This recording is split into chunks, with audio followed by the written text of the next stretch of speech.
असम राज्य में एक लंबे समय तक नाग जाति का राज रहा, जो असम की ही एक स्थानीय जाति थी। फिर 13वीं सदी में म्यांमार से आए असोम जाति के योद्धाओं ने अपने नेता सुखपा के नेतृत्व में नागों को हराया और असम पर कब्जा किया। इस तरह 13वीं सदी में असम में अहोम वंश की स्थापना हुई। इस अहोम वंश ने अगले 600 सालों तक असम राज्य पर एक लंबे समय तक शासन किया। यहाँ तक कि असम नाम ही इस अहोम वंश के नाम पर पड़ा है। असम के इसी अहोम वंश में जन्म लिया था भारत के एक वीर योद्धा लचित बोरफुकन ने। जिस तरह महाराष्ट्र में छत्रपति शिवाजी ने कभी भी मुगल सेना को मराठाओं की धरती पर पांव जमाने नहीं दिया, उसी तरह लचित बोरफुकन ने भी मुगलों को अपनी मातृभूमि असम से खदेड़ फेंका था। इसी कारण लचित को पूर्वोत्तर का शिवाजी भी कहा जाता है। इंडियन आर्मी के officer training centre national defence academy में भी बेस्ट कैडेट को लचित के नाम पर बेस्ट कैडेट गोल्ड मेडल दिया जाता है, जिसे लचित मेडल भी कहते हैं। हर साल 24 नवंबर को असम में लचित दिवस भी मनाया जाता है। फिर भी भारत में लचित बोरफुकन का नाम बहुत कम लोग जानते हैं। हिंदुलॉजी फैक्ट में आज के इस वीडियो में हम आपको वीर योद्धा लचित बोरफुकन की वो कहानी बताने जा रहे हैं जो शायद इतिहास के पन्नों में कहीं खो चुकी है। 24 नवंबर साल 1622 असम के एक गवर्नर और अहोम सेना के commander in chief Momai Tamuli Bor Barua और उनकी पत्नी कुंती मोरन के घर एक लड़के का जन्म हुआ। लड़के का चेहरा चौड़ा पूर्णिमा के चंद्रमा के जैसा था। बचपन में ही बच्चे की कुंडली देखकर भविष्यवाणी कर दी गई थी कि बड़ा होकर ये बच्चा इतना शक्तिशाली और तेजस्वी होगा कि कोई भी उसके चेहरे की ओर आंख उठाकर भी नहीं देख पाएगा। आखिरकार बच्चे का नाम रखा गया चाउ लचित फुकनलुंग। लचित अपने भाई बहनों में सबसे छोटे थे। सैन्य रणनीति में ट्रेंड होने के बाद लचित को अहोम राज्य में सालधारा बरुआ के पद पर नियुक्त किया गया, जिसके अंदर 1000 सैनिक आते थे। अपने युद्ध कौशल के बल पर लचित ने अहोम साम्राज्य को कई युद्ध जिताए और जल्द ही लचित अहोम सेना के कमांडर इन चीफ यानी बोरफुकान बन गए।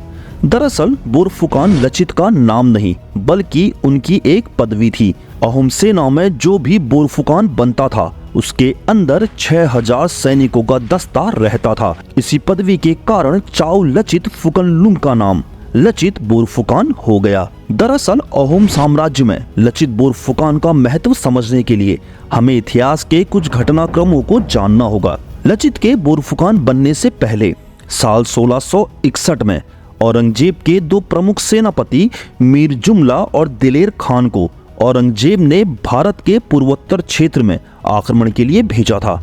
मुगल सेनापतियों मीर जुमला और दिलेर खान द्वारा किए गए हमले में असोम साम्राज्य पराजित हुआ था।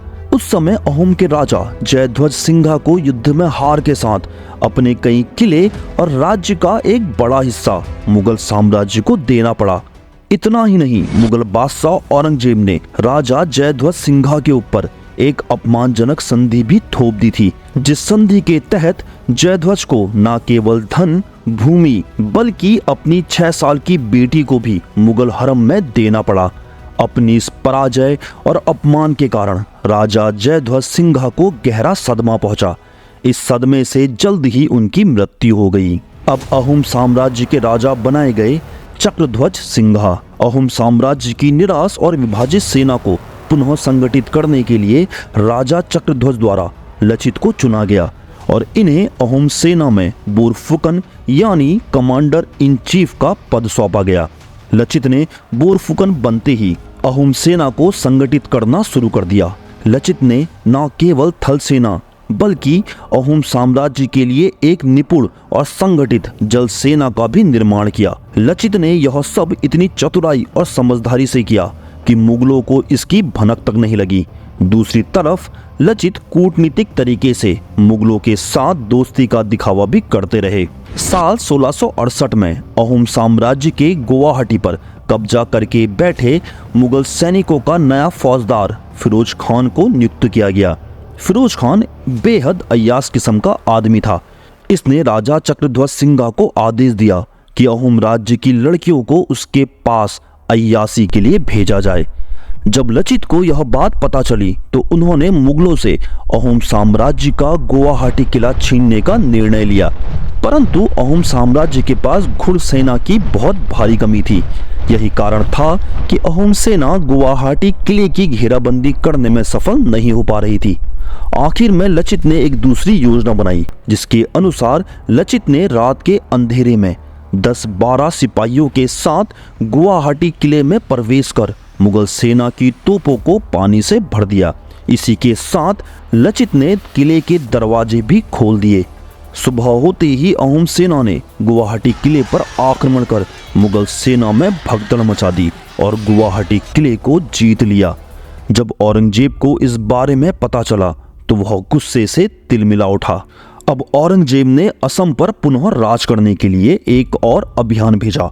साल 1669 में असम यानी अहोम साम्राज्य के खिलाफ इस मुगल अभियान का नेतृत्व किया मिर्जा राम सिंह ने। मिर्जा राम सिंह 70,000 से अधिक मुगल सैनिकों के साथ असम पहुंचा। असम पहुंचते ही मिर्जा राम सिंह ने जंग की शुरुआत कर दी। दूसरी तरफ अहोम सेना की कमान संभाले हुए थे लचित बोरफुकन। लचित के नेतृत्व में असमिया योद्धाओं ने वीरता से मुगल सेना से युद्ध किया और उन्हें असम से खदेड़ फेंका। अहोम सेना से पराजित होने के बाद मुगल सेना ने दूसरी दिशा में ब्रह्मपुत्र नदी के रास्ते ढाका से असम की ओर चढ़ाई की। अब मुगल सेनापति राम सिंह ने युद्ध नीति का उल्लंघन कर छल कपट करना शुरू कर दिया। मिर्जा राम सिंह ने लचित से चिढ़ने वाले अहोम साम्राज्य के कुछ मंत्रियों को लालच देकर अपनी ओर मिला लिया।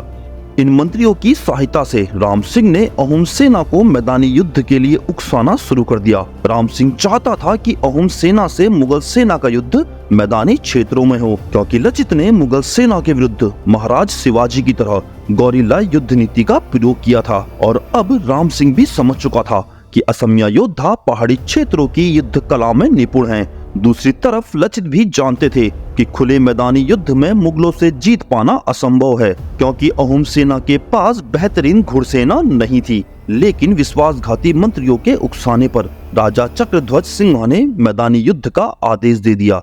इस प्रकार अलाबोई के युद्ध में अहोम सेना के 10,000 से भी अधिक सैनिक मारे गए और लचित भी बुरी तरह से घायल हो गए। दुर्भाग्यवश राजा चक्रध्वज सिंह का भी निधन हो गया और उदयदित्य सिंह नए राजा बने। अहोम साम्राज्य की इन परिस्थितियों का फायदा उठाकर एक विशाल मुगल सेना ने ब्रह्मपुत्र नदी के रास्ते अहोम साम्राज्य पर आक्रमण कर दिया। अहोम साम्राज्य के विश्वासघाती मंत्री पहले ही अहोम सेना के भीतर फूट डाल चुके थे। मुगल सेना के इस आक्रमण के साथ शुरू हुआ भारतवर्ष के जल और थल में लड़े गए सबसे भयंकर युद्धों में से एक 1671 का सराय घाट का युद्ध। इस युद्ध के समय लचित बोरफुकन इतने बीमार थे कि वे सही से चल तक नहीं पा रहे थे। फूट डली हुई अहोम सेना का मुगल सेना के सामने टिक पाना मुश्किल हो रहा था। कई अहोम सैनिक युद्ध में मारे गए और बचे हुए सैनिक युद्ध छोड़कर भागने लगे। मुगल सेना की जीत लगभग निश्चित ही थी, लेकिन तभी बीमार होने के बावजूद लचित युद्ध के मैदान में उतर आए। युद्ध मैदान में आते ही लचित बोरफुकन ने अहोम सेना के सामने चिल्लाते हुए कहा, लचित जियाई थका माने अहोम राज्य एरा नहीं। यानी जब तक लचित जिंदा है उससे अहोम साम्राज्य कोई भी नहीं छीन सकता। भागते अहोम सैनिकों ने भी जब लचित का पराक्रम देखा तो वे सब अपने बोरफुकन यानी कमांडर लचित का साथ देने जंग के मैदान में लौट आए। कहा जाता है कि लचित के नेतृत्व के बाद अहोम सैनिक इस युद्ध में इतने जोश और क्रूरता से लड़े कि मुगल इतिहासकारों ने तक अहोम सेना को भूत प्रेतों की सेना कहा है। वीर सपूत लचित बोरफुकन के नेतृत्व में अहोम सेना ने सराय घाट के युद्ध को जीत लिया। लगभग जीत चुके युद्ध को हारे हुए मुगल सेनापति मिर्जा राम सिंह ने भी लचित बोरफुकन को विश्व का एकमात्र योद्धा कहा था। लेकिन दुर्भाग्यवश युद्ध में घायल लचित बोरफुकन ने कुछ दिनों बाद अपने प्राण त्याग दिए। लचित तो वीरगति को प्राप्त हो गए, परंतु उनके द्वारा संगठित अहोम सेना ने साल 1682 में मुगलों को पुनः युद्ध में बुरी तरह हराया, जिसके बाद मुगल फिर कभी असम की ओर लौटकर नहीं आए। सराय घाट के युद्ध में मुगल सेना के आक्रमणों से अहोम जनता की रक्षा के लिए लचित ने साम्राज्य के चारों ओर दीवार खड़ी करने का आदेश दिया था। इस कार्य का नेतृत्व लचित ने अपने मामा को सौंपा था। लेकिन बीमार लचित जब दीवार निर्माण कार्य का निरीक्षण करने आए तो दीवार का कार्य बहुत कम हुआ था और सारे सिपाही और उनके मामा हताश और निराश बैठे थे, जिनका मानना था कि वे मुगलों से इस युद्ध को कभी भी नहीं जीत सकते। इस बात को जानकर लचित क्रोध से भर गए और अगले ही क्षण लचित ने स्वयं अपने मामा की गर्दन अपनी तलवार से काट फेंकी और कहा, मेरे मामा मेरी मातृभूमि से बढ़कर नहीं हो सकते। जो भी अहोम सेना में निराशा और कायरता फैलाएगा उसे जीवित रहने का कोई अधिकार नहीं है। सराय घाट युद्ध की ये घटना दर्शाती है कि लचित ने अपनी मातृभूमि और देशवासियों के स्वाभिमान और हितों को अपने सगे संबंधियों से भी सदैव ऊपर रखा था। 24 नवंबर साल 2015 को लचित दिवस के अवसर पर प्रधानमंत्री श्री नरेंद्र मोदी ने भी लचित बोरफुकन की वीरता को रेखांकित करते हुए लचित बोरफुकन को भारतवर्ष का गौरव बताया है।